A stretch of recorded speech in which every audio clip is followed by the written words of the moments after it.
Hi everyone, I've got two diecasts this week by brands that were kind of short-lived in terms of making diecasts that I think are pretty good, and they're new in the collection.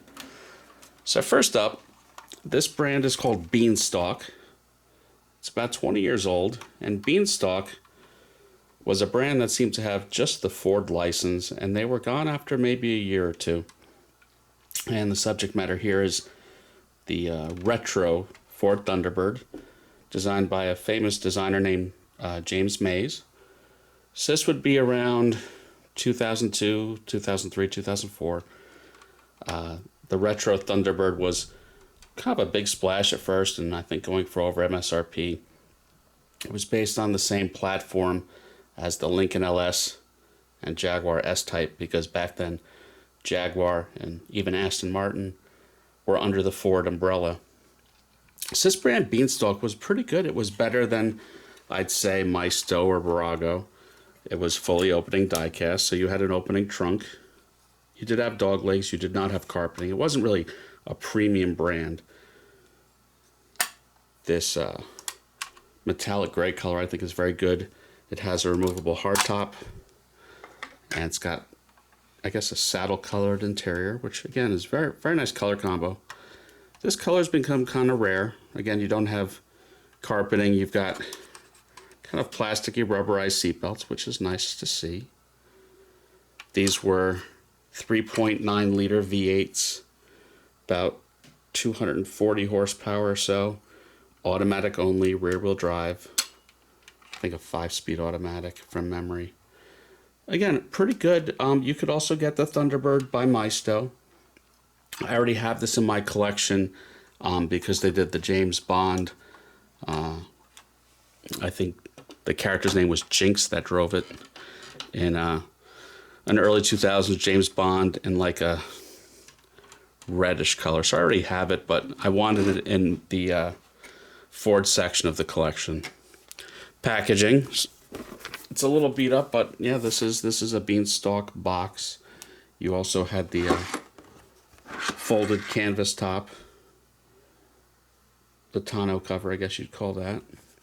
So it's just a basic window box. Again, this was not an expensive car. This probably retailed for maybe $29.99 30 years ago. I paid, I think, $45 for it, but if you look on eBay, they can go for $150 sometimes. So at the price I paid, I'm not mad at it.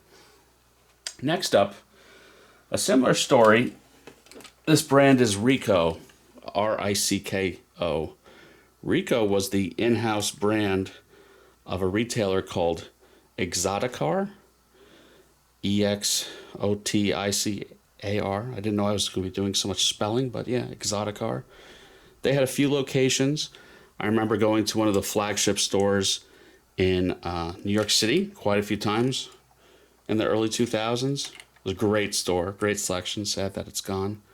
A lot of those great retailers are gone. Rico was a little bit better in terms of detail. So this is the Cadillac V16 aerodynamic coupe.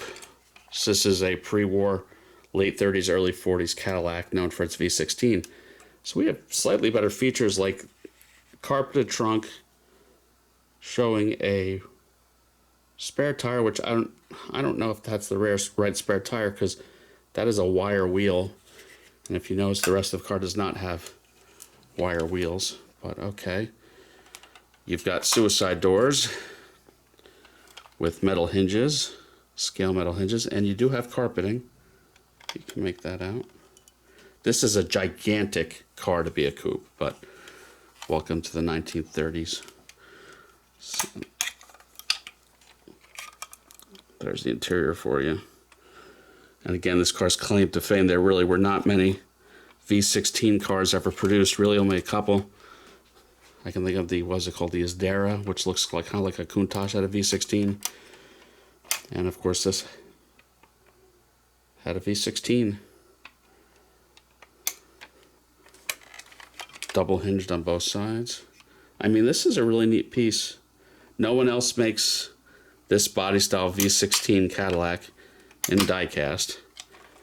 So this is it. And again, this arrived to me this week, brand new. Pretty good shape, a slight rub to buff out in the paint right there.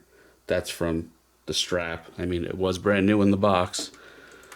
Packaging was not very premium. So that's what a Rico window box looked like. And again, retail probably would have been under $50, maybe $49.99. I paid, I think, $60 US shipped from Canada, which is actually a very good price. At that price, I'm not mad at it at all. I think that's a pretty solid deal for these. They go for more on eBay. So that's it for this week. Couple kind of random cars that I've been hunting for a while. I did do some Black Friday shopping, so more cars coming soon. So that's it for this week. Everyone have a good one. Please like and subscribe.